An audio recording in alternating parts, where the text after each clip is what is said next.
di sini. Beberapa hari setelah tinggal di rumah ini, gue mulai ngerasain hal aneh. Bawaannya kayak ada orang yang ngeliatin gue gitu. Nah, jadi waktu itu, Abdul, Rozak, dan Indra udah tidur di ruang tengah. Anak-anak cewek tuh udah pada istirahat di kamar. FYI, lampu ruang tengah tuh selalu dimatiin kalau pada tidur malam. Jadi pas tengah malam, gue kebangun buat sholat tahajud. Ini keadaannya gelap banget, tapi gue nggak tega ngebangunin teman-teman gue. So, ya udah, gue ke kamar mandi sendirian buat wudhu.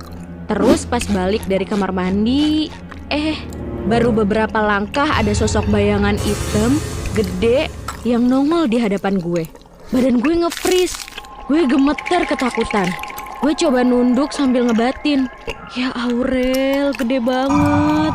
Tapi karena niat gue sholat tahajud, gue coba nyelonong aja ke kamar sambil nundukin kepala. Naasnya, pas gue lagi sholat tuh, pintu kamar nggak sempet gue tutup. Dan kebetulan posisi gue sholat tuh ngadep ke ruang tengah, di mana sosok itu berada. Yang bikin merinding, bahkan sosok itu sempet terdiam dan melihat ke arah gue. Asli, gue udah nggak bisa khusyuk.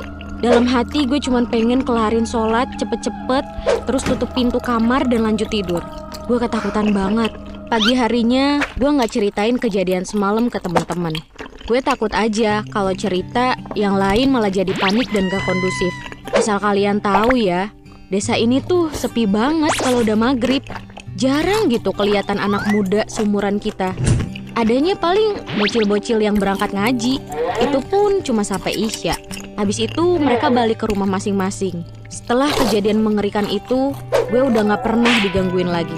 Ya namanya juga KKN, kalau cekcok karena beda pendapat saat ngejalanin proker itu udah biasa. Gak mungkin alus gitu-gitu aja. Di hari berikutnya, kebetulan jadwal kita sedikit. Jadi kita bisa pulang lebih awal. Bahkan kita bisa mutusin buat main-main ke Curug demi menikmati suasana di desa ini. Semuanya pergi bareng-bareng. Jalan kaki tentunya. Jaraknya memang lumayan jauh, apalagi saat itu lagi gerimis. Di perjalanan, Meli nggak bisa diem. Dia nyerocos mulu. Ngomong ini, ngomong itu. Sampai akhirnya kita sampai di Curug. Di sini kita cukup lama menikmati pemandangan dan suasana alam. Pas pulang dari Curug, kita sempat kehujanan.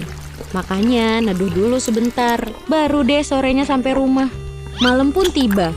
Seperti biasa, kami makan bersama sebelum beristirahat. Malam pun semakin larut, ketika pukul 11 malam, gue sama Mala kebangun. Karena ngedenger jeritan Meli yang meraung-meraung kesakitan. Sambil megang telinganya gitu.